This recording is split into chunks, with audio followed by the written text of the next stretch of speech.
cost of being a physically mature girl. A curvy black girl who gets her period at 11.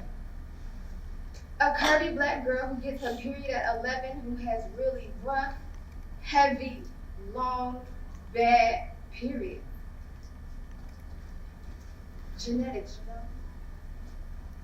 What is the cost of that black girl missing school because those periods are so bad?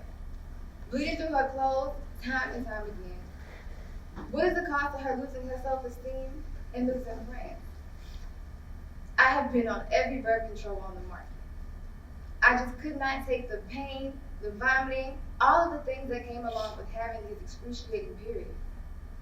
So once I was old enough to take my health care into my own hands, I decided to go with the suggestion of my OBGYN and get on birth control to help regulate my periods. So I had the Nexplanon implant put into my arm, and I had it for 2.5 years. But the bleeding was still really bad. Like, I'm bleeding through an overnight heavy-duty pad and a heavy-duty tampon in over an hour. The original OBGYN who put this implant in my arm goes out of business. I have to find a new doctor.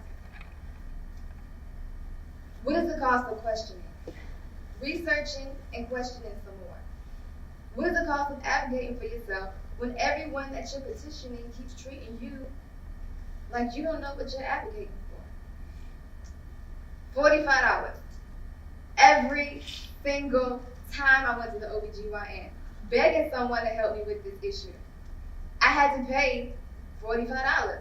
And I'm a 21-year-old, broke college student at this time.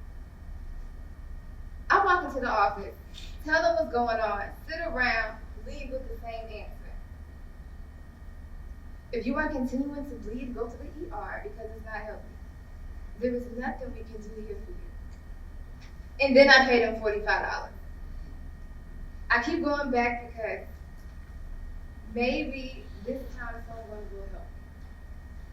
Someone, anyone, help. But still, the same answers would come. I had to move back home with my parents and get a credit card to pay for these visits. Going to school full-time and my part-time waitress job wasn't enough to cover the piling up medical costs. So I moved home. One night, the nonstop bleeding got so bad that I went to the ER. The doctor was a white man. He asked me what was going on. I told him, I'm having ridiculously abnormal, heavy vaginal bleeding, and my doctor recommends that I come to you. He sent me to have a vaginal ultrasound. He came back and said, everything going on is completely normal for a young lady. There was no offer to be seen by the OBGYN on call or anything. Everything is completely normal for a young lady. That's what he gave me. That and a $250 copay. And he sent me home. Finally, my doctor suggested that we take the Nexplanon Act. Maybe if we take everything out of your system, we can try that and start over.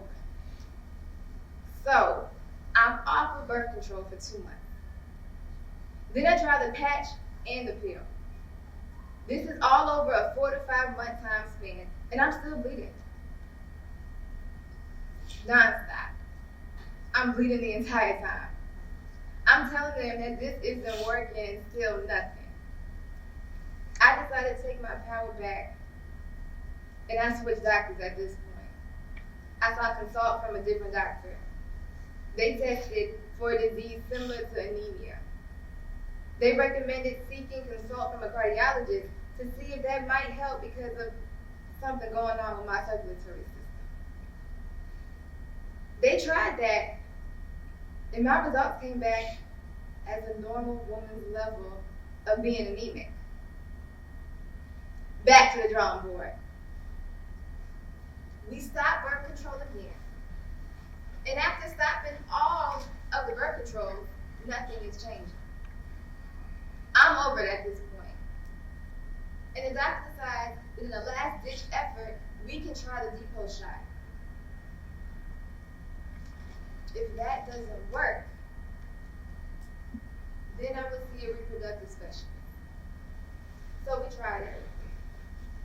and it actually worked. It's a complete godsend. What is the cost of ignorance? What is the cost of being ignored? What is the cost of negligence? What will it cost to have my dignity restored? Throughout this entire process, I always felt like no one was listening. Everyone was treating me like I was overreacting or making things up. Even my mom. She grew up during a time where you just listened to doctors. You didn't question things. She also was like, all of this is natural. Just stop trying to fight it. And I knew that what was happening with my body was not natural. Something was off. I shouldn't be going through multiple pairs of underwear and pants a day. I knew something was off. And if anyone would have taken the time to do their part, any of these doctors, we could have dealt with this sooner. The woman who finally listened to me and helped me find the answers wasn't even a doctor. I think she was a PA or something. But she listened. She heard me. The coincidence with all of this is that the OBGYN who kept sending me to the hospital and taking my copays and doing nothing went out of business for embezzling money.